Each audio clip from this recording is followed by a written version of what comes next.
बहुत स्वागत है आपका। आप देख रहे हैं इंडिया टीवी। आपके साथ मैं हूं प्राची पाराशर। वक्त है प्रहार का और प्रहार में सबसे पहले बात पश्चिम बंगाल की करेंगे। बंगाल से लेकर मध्य प्रदेश तक धार में मचे घमासान की करेंगे। बकरीद पर कुर्बानी को लेकर माहौल गरमाया हुआ है। मुस्लिम संगठन राज्य में बकरीद पर कुर्बानी पर अड़े हैं, लेकिन बंगाल के हाईकोर्ट ने साफ कर दिया है कि सार्वजनिक स्थानों पर किसी भी पशु के वध की इजाजत नहीं दी जाएगी। वहीं मध्य प्रदेश के धार की भोजशाला को मंदिर घोषित आपको जानकारी दे दें कि हिंदू मंदिर घोषित करने के खिलाफ मुस्लिम समुदाय सुप्रीम कोर्ट पहुंच चुका है। भोजशाला में 721 साल बाद आज पहली बार जुमे की नमाज नहीं पढ़ी जा रही है, तो बंगाल में सड़क पर नमाज पर पाबंदी लगा दी गई है और इसे आज सख्ती से लागू भी किया जा रहा है।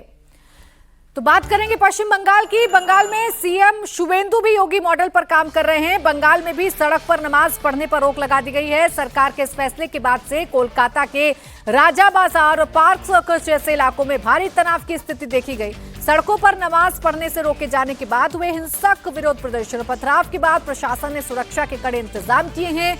आज जुमे की नमाज है, ऐसे में कोलकाता और आसपास के जिलों में भारी संख्या में पुलिस फोर्स के साथ पैरामिलिट्री फोर्स को भी तैनात किया गया है।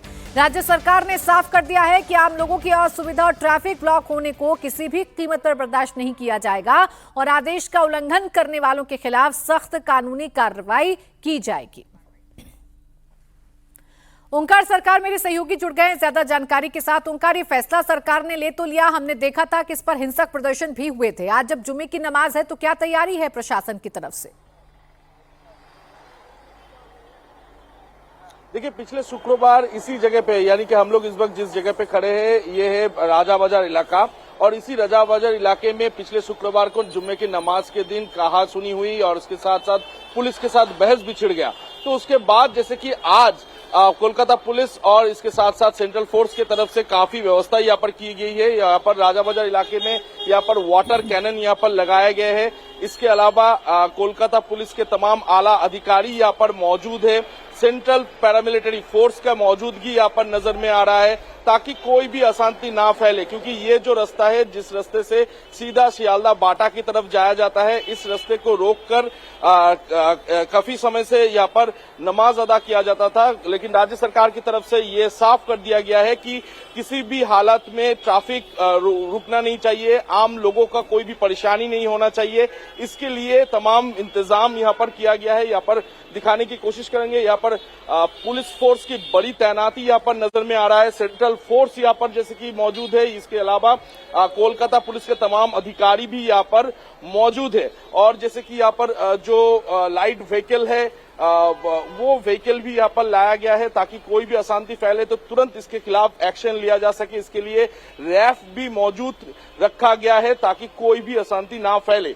तो एक के बाद एक यहाँ पर भारी पुलिस की तैनाती यहाँ पर की गई है, क्योंकि पिछले शुक्रवार को जुम्मे की नमाज के दिन इसी जगह पे पुलिस के साथ कहा सुनी हुई, उसके बाद बहस छिड़ गया। तो वो कोई ऐसा कुछ समय ना आए, ऐसा कोई स्थिति ना पैदा हो, इसके लिए पहले से ही प्रशासन की तरफ से प्रशासन की तैयारी भी नजर आ रही है, सरकार का फैसला भी नजर आ रहा है। लेकिन ऐसे में मुस्लिम पक्ष का रुख क्या है सरकार के इस फैसले को लेकर, इस बारे में बताइए।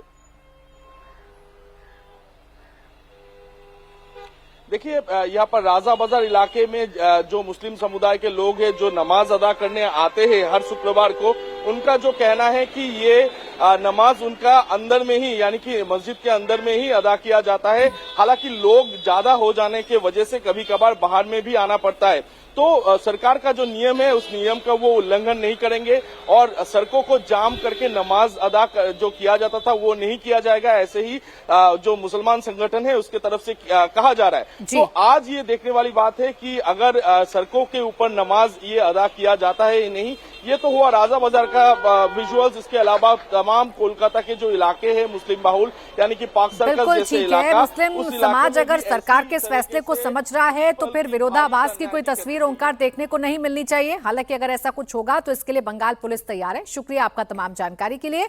तो बंगाल में केवल जुमे की नमाज पर ही नहीं बल्कि बकरीद की कुर्बानी पर भी घमासान मचा हुआ है। कलकत्ता हाईकोर्ट ने सार्वजनिक जगह पर बकरीद के मौके पर जानवरों के बैन पर वध पर बैन को सही माना है। शुवेंदु सरकार ये ऑर्डर जारी कर चुकी है। इस पर हुमायूं कबीर ने कहा कि शुवेंदु आग से खेलना बंद करें। अब बंगाल की मंत्री अग्निमित्रा पॉल ने करारा पलटवार किया। अग्निमित्रा पॉल ने कहा कि अगर हुमायूं कबीर को बंगाल में रहना है तो उन्हें बंगाल के नियमों का पालन करना होगा, नहीं तो बंगाल छोड़कर दूसरे राज्य में या किसी इस्लामिक देश में चले जाए।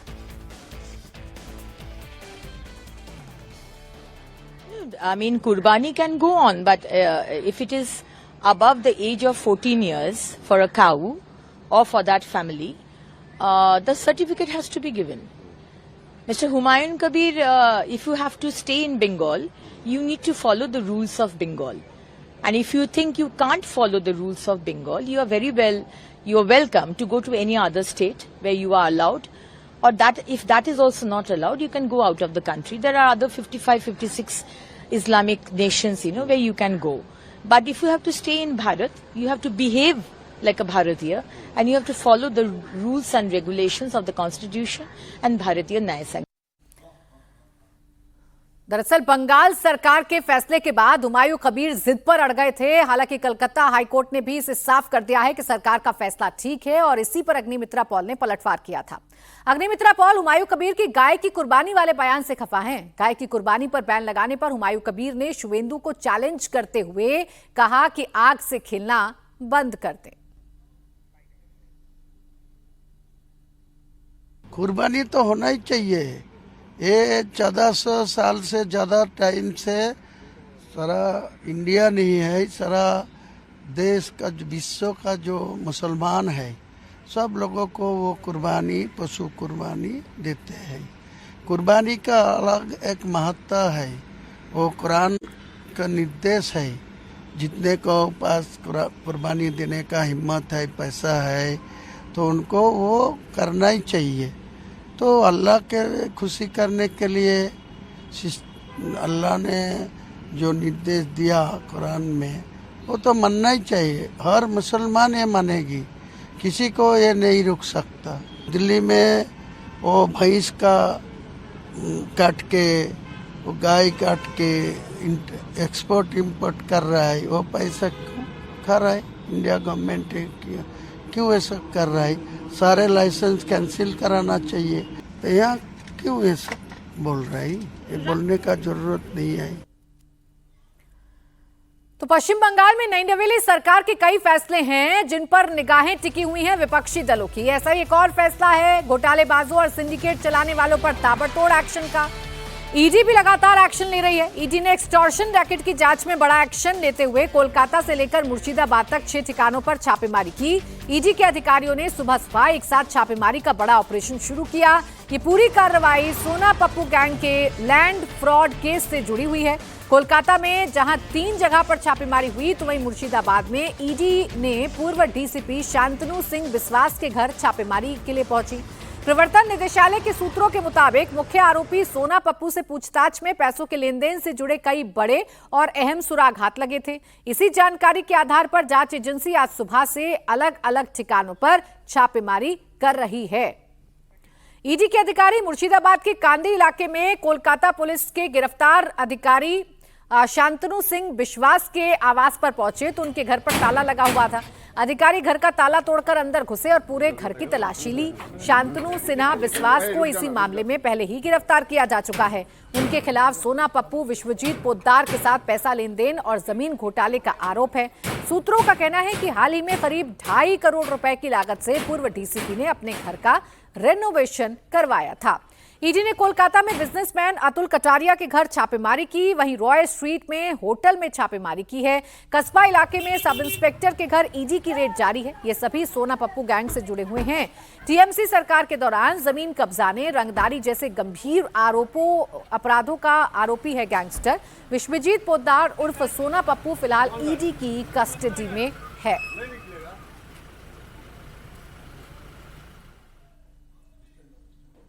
और अब बात करेंगे मध्य प्रदेश की। मध्य प्रदेश हाईकोर्ट के फैसले के बाद धार की भोजशाला आज पूरी तरह बदली सी नजर आ रही है। कई सदियों बाद जुमे के दिन भोजशाला में पूजा हो रही है। हिंदू धर्म से जुड़े लोगों ने वाग्देवी मंदिर में सुबह की आरती की, फिर दोपहर 1 बजे आरती की तैयारी की जा रही है। वहीं 721 साल बाद ये पहला मौका है जब भोजशाला में जुमे की नमाज नहीं पढ़ी जाएगी। हाईकोर्ट ने अपने फैसले में भोजशाला को हिंदू मंदिर माना था और कहा था कि मुसलमानों को यहां नमाज का अधिकार नहीं है। इस फैसले को चुनौती देने के लिए मुस्लिम पक्ष सुप्रीम कोर्ट जा पहुंच चुका है। हाईकोर्ट के फैसले के बाद यहां हिंदुओं को निर्बाध रूप से पूजा करने का अधिकार भी मिल गया है। रोज वाग्देवी की पूजा और आरती हो रही है। आज अखंड पूजा और महाआरती का ऐलान किया गया है। इस दौरान कोई गड़बड़ी ना हो इसलिए पुलिस ने सुरक्षा के भारी इंतजाम किए हैं। धार में चप्पे चप्पे पर पुलिस के जवान तैनात हैं। धार के डीएम और एसपी के नेतृत्व में कल फ्लैग मार्च हुआ था। भोजशाला के आसपास 9 लेयर में सुरक्षा व्यवस्था तैनात की गई है। करीब 2200 जवानों को तैनात किया गया है तो आसमान में ड्रोन से पूरे इलाके की निगरानी की जा रही है। हाईकोर्ट ने 15 मई को भोजशाला को हिंदू मंदिर घोषित किया था। इसके खिलाफ मुस्लिम पक्ष सुप्रीम कोर्ट भी पहुंच गया है। मुस्लिम संगठनों का कहना है कि वो आज जुमे की नमाज के लिए प्रशासन के निर्देशों का पालन करेंगे। वहीं प्रशासन ने कोई गड़बड़ी करने पर सख्ती से निपटने की चेतावनी भी दे दी है। भोजशाला के अंदर भारी सुरक्षा है। पुलिस और सुरक्षा बल के जवान भोजशाला के बाहर नहीं अंदर भी मौजूद हैं। अंदर हर आने जाने वाले की चेकिंग की जा रही है। साथ ही डॉग स्क्वाड से भी भोजशाला के अंदर चेकिंग की जा रही है। मामला संवेदनशील है। मध्य प्रदेश हाईकोर्ट के आदेश के बाद भोजशाला परिसर दरअसल सरस्वती मंदिर है। ये पहला शुक्रवार है जिसमें आप पूजा होते देख रहे हैं। यही वजह है कि इस बार सघन चेकिंग अभियान यहाँ चल रहा है। किसी भी तरीके से कोई भी गलत वस्तुएं अंदर नहीं आ रही है। इसको लेकर तस्वीरें आप देख सकते हैं। इस तरीके से जो डॉग स्क्वाड है एक एक चीज जो भोजशाला परिसर के अंदर है उसे चेक कर रहे हैं। हर आने जाने वालों की चेकिंग निरंतर चल रही है कि किसी भी तरीके से कोई भी संदिग्ध सामान बिना जानकारी के बिना अनुमति के अंदर तो नहीं आया। लगातार इस तरीके से चेकिंग चल रही है और ये जो मौका है ये पहली बार इस तरीके से दिखाई दे रहा है वसंत पंचमी के बाद, जब इस तरीके के हालात है कि पूरे इलाके को जो है छावनी में तब्दील कर दिया जाता है। हर तरफ अगर आप धार में देखेंगे तो पुलिस दिखाई दे रही है और यहाँ जो तस्वीरें हैं सघन चेकिंग की दिखाई दे रही है। भोजशाला परिसर है, ये भोजशाला के अंदर का दृश्य है, गर्भगृह है जहाँ पर अनुमति सरस्वती मंदिर इसे माना गया। और यहाँ अब आप देखें तो जो आरती है ये अखंड आरती जो है ये शुरू हो गई है। 9 बजे की आरती है और अब तक इस आरती को मंगलवार को अनुमति मिला करती थी। तो 9 बजे सूर्योदय से सूर्यास्त तक होती थी। सुबह 9 बजे आरती होती थी, उसके बाद शाम को संध्या आरती। लेकिन ये पहली बार है जब जुमे के दिन या शुक्रवार के दिन भी यहाँ इस तरीके की आरती आपको तस्वीरों में दिखाई दे रही है। तो ये बड़ा मौका है। लंबी लड़ाई के बाद भोजशाला पर पूरी तरीके से अधिकार हिंदू पक्ष का है और आज पहला ऐसा जुमे का दिन है या आज शुक्रवार का दिन है जब मुस्लिम पक्ष यहाँ नमाज अता नहीं कर रहा है। जाहिर बात है खुशी है। मेरे साथ मेरे सहयोगी अनुराग अमिताभ जुड़ गए, सीधा उन्हीं के पास चलेंगे। अनुराग, तस्वीरों के जरिए दिखाइएगा कि आज का दिन कितना बड़ा है और इस बड़े दिन के मौके पर कोई गड़बड़ी ना हो इसके लिए भी क्या इंतजाम किए गए?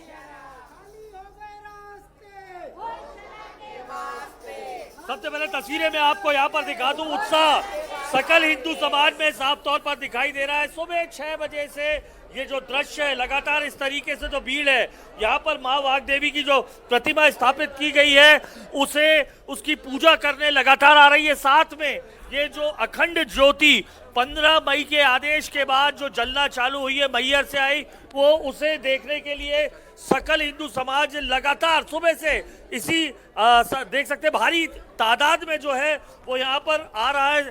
सुरक्षा व्यवस्था कठिन इसलिए रखी गई थी क्योंकि हर शुक्रवार को एएसआई के 2003 के आदेश के चलते नमाज होती थी, लेकिन 16 मई के एएसआई के आदेश के बाद अब यहाँ पर ये सरस्वती मंदिर है। यही वजह है कि पहला शुक्रवार ये पड़ा है जब यहाँ पर पूजा हो रही है। इसी के चलते चारों तरफ आपको श्रद्धालुओं की भीड़ दिखेगी जो अमूमन सिर्फ मंगल पर दिखाई देती थी। और हम पूछ भी लेते हैं इस शुक्रवार को क्या अलग है। आप कहाँ से आए हैं? जय श्री कृष्णा। मैं उधार से सोनू दीदी। ये जो आज देखो महाआरती के दिन नहीं, जो शुक्रवार के दिन थे, इस कारण हम बहुत खुश है। और जो धार के अंदर जो ये भोजशाला जो हमारी तरफ आए, जो हमारा मतलब सनातन धर्म की तरफ, हम इतना खुश है और इतना खुशियाँ के कारण बन रहे धार के अंदर। इस खुशी का कारण क्या बताओ आप लोगों को। और जो धार के जनता है ज्यादा से ज्यादा संख्या में इस भोजशाला के अंदर पधारे और भोजशाला के अपना जो भी है ये सब कुछ करे, सब अपना बहुत खुश है। सभी को जय श्री कृष्ण। आप क्या कहना चाहेंगे यहाँ? या देवी सर्वभूतेषु माँ विद्यारूपेणम संस्थिताम नमस्तस्ये नमस्तस्ये नमस्तस्ये नमो नमः। हमारी भोजशाला आज बड़े हर्ष का विषय है कि इतने 721 वर्षों के संकल्प के बाद आज शुक्रवार का ऐसा दिन आया है जहाँ हिंदू समाज बड़ी संख्या में इकट्ठा होकर माँ वाग्देवी की पूजा कर रहा है। भोजशाला की मुक्ति के बाद अब हमारा अगला मकसद ये है कि हमारी माँ का मुक्ति होने के बाद ये जो यहाँ पर ये जो हमारे हिंदू मंदिर का प्रतीक नहीं होता है, ये आक्रांताओं ने, जब ये आक्रांता यहाँ आए, उन्होंने यहाँ पर इसको अपने अधीन करने के लिए इन्होंने तोड़कर मंदिर के प्रॉपर्टी को यहाँ पर डैमेज करने के लिए कुछ चीज़ें बना दी। इसको हम एसआई ने, हिंदू फॉर जस्टिस के द्वारा एसआई से मांग की गई है कि जो मंदिर प्रीमाइसेस में जो मंदिर की चीज़ें हैं सिर्फ उसी को रखा जाए, बाकी जो अन्य चीज़ें जो हमारे धर्म से रिलेटेड नहीं है उसको जल्द से जल्द हटाया जाए। आप ये देखेंगे, ये हमारे पीछे ये एक मौलवी के बैठने का स्थान जैसा मुस्लिम समाज बताता है, जो कि बनाया गया भी हमारे मंदिर के अवशेषों से ही है। मैं आपको दिखाना चाहूँगा, मैं आपको दिखाना चाहूँगा। ये देखिए पाली भाषा में यहाँ पर ये इसके पत्थर से लिखा हुआ है, पाली भाषा में लिखे हुए संस्कृत के श्लोक है जो राजा भोज की गुणगान करते हैं, उसी को तोड़कर यहाँ पर बनाया गया था। तो नाराजगी साफ तौर पर अभी भी सकल हिंदू समाज की साफ तौर पर यहाँ पर दिखाई दे रही है कि अभी भी इस, लेकिन नाराजगी के साथ खुशी भी है। और खुशी इस बात की है कि इतने संघर्षों के बाद कम से कम वो मौका तो आया जब पूरी तरीके से धार के इस भोजशाला पर हिंदू समुदाय जो है वो पूजा कर सकते हैं, निर्बाध रूप से पूजा कर सकते हैं। शुक्रिया आपका अनुराग तमाम जानकारी के लिए। अब बात लखनऊ के मलिहाबाद की, जहां मस्जिद कब्रिस्तान पर घमासान शुरू हो गया है। पासी समाज ने यहां कब्रिस्तान की जमीन पर अपना दावा किया है। जुमे से पहले मलिहाबाद में सुरक्षा बढ़ाई गई है। पासी समाज ने महाराजा कंस के किले का दावा किया है। तो जुमे से पहले मलिहाबाद में भी सुरक्षा को बढ़ा दिया गया है, क्योंकि यहां पर कब्रिस्तान को लेकर ये घमासान छिड़ गया है। मस्जिद और कब्रिस्तान पर घमासान छिड़ गया है। पासी समाज ने इसे महाराजा कंस के किले का दावा किया है। रुचि मेरी सहयोगी जुड़ गई है ज्यादा जानकारी के साथ। रुचि, पहले डिटेल में बताइए, विवाद किस बात को लेकर है और कैसे इसकी शुरुआत हुई है? ये पूरा इलाका कसमंडा का इलाका है और यहाँ पर पीछे हमारे यहाँ पे एक मस्जिद है और कब्रिस्तान है। दरअसल यहाँ की जो विधायक हैं जया देवी, उन्होंने यहाँ पर एक गेट बनाया बाहर सड़क की तरफ, जिसमें लिखा गया कि कंसा पासी द्वार। उसके बाद जो मुस्लिम समाज था यहाँ पे इसके बाहर उन्होंने गेट लगाने की यहाँ कोशिश की, जिसको लेकर जो पासी समाज था वो नाराज हो गया। उनका ये कहना है कि कंसा पासी राजा हुआ करते थे इस इलाके में करीब 11वीं शताब्दी में और बहुत बहादुर राजा थे। जब सलार मसूद गाजी दिल्ली से अवध की तरफ चला था तो उसका मुकाबला हुआ था कंसा पासी से। जो 21 पासी राजा सलार मसूद गाजी से लड़े थे उनमें से एक कंसा पासी भी थे। तो पहली लड़ाई में तो सलार मसूद को हरा दिया था कंसा पासी में, लेकिन दूसरी लड़ाई में वो शहीद हो गए थे। और इस जगह पे जहां हम खड़े हैं वहां पासी समाज का ये दावा है कि ये किला था। कुछ पुरानी यहाँ पे जो लखौरी ईंटें हुआ करती थी पहले, उसकी कुछ दीवारें भी यहाँ दिखाई दे रही हैं। और ये जो पीछे हमारी आपको ये दिखाई दे रहा है, इसमें अंदर कुछ मज़ारें बनी हैं और अंदर कुछ ऐसे निशान हैं जिसको हिंदू लोग कह रहे हैं कि जैसे देखिए फूल बना हुआ है ये, कि ये हिंदू आकृति हो सकती है। अंदर भी कुछ ऐसे निशान हैं जिसको हिंदुओं का दावा है कि ये उनका इलाका है। अंदर आपको अगर हम दिखा पाए यहाँ पे, तो यहाँ मज़ार है और ये जो दीवारें हैं इसमें जो नक्काशी है, जो कलाकृतियाँ बनी हैं, वो हिंदू समाज का, पासी समाज का दावा है कि अगर ये मुस्लिम समाज की होगी तो इस तरह की कलाकृतियाँ इसमें नहीं बनी होंगी। अब एक सूरज पासी नाम के नेता हैं पासी समाज के, उन्होंने मुख्यमंत्री योगी आदित्यनाथ को एक चिट्ठी लिख दी है। उनका ये कहना है कि गजेटियर में भी इसका जिक्र है कि ये इलाका कंसा पासी का था, वो यहाँ के राजा थे और इस पूरे इलाके में उनका किला हुआ करता था। तो अब आज क्योंकि फ्राइडे है, यहाँ जो बगल में मस्जिद भी है उसमें कुछ लोग यहाँ पे आते हैं नमाज पढ़ने के लिए। तो आज अब क्योंकि विवाद हो गया है, इसलिए जगह जगह यहाँ पुलिस भी बैठा दी गई है। सड़क पर भी पुलिस है कि लोग यहाँ नमाज पढ़ने आए। पुलिस का ये कहना है कि हम नमाज पढ़ने देंगे, लेकिन कानून व्यवस्था कोई खराब नहीं कर सकता। तो ये पूरा विवाद है कंसा पासी को लेकर। पासी समाज अपना दावा कर रहा है, जबकि मुस्लिम समाज का ये कहना है कि ये जगह हमारी है। बिल्कुल, अब ये विवाद कितना बड़ा होगा, कितने आगे तक जाएगा, कोर्ट तक जाएगा या नहीं जाएगा, ये देखना दिलचस्प होगा। रुचि, बहुत शुक्रिया आपका तमाम जानकारी के लिए। अब बात करेंगे मुंबई के बांद्रा ईस्ट की, जहां रेलवे की जमीन को खाली कराने का काम जारी है। लगातार चौथे दिन गरीब नगर इलाके में प्रशासन का बुलडोजर जमकर गरज रहा है। पीले पंजे के प्रहार से अब तक प्रशासन ने 90% सरकारी जमीन को कब्जे से खाली करा लिया है। बाकी बचे 10% अवैध कब्जे को भी बुलडोजर की मदद से खाली करवाया जा रहा है। बांद्रा ईस्ट में जहां चारों ओर पहले अवैध कब्जा था, अब सिर्फ वहां मलबा ही मलबा नजर आ रहा है। अतिक्रमण हटाने की कार्रवाई का आज चौथा दिन है। पिछले 3 दिनों में यहाँ पर अलग अलग घटनाक्रम हुए और खास तौर पर जिस दिन ये तोड़क कार्रवाई शुरू हुई उसके दूसरे दिन जिस तरीके का माहौल मुंबई के बांद्रा इलाके में रहा, उसकी वजह से पुलिस की एक बड़ी फोर्स यहाँ पर डिप्लॉय की गई।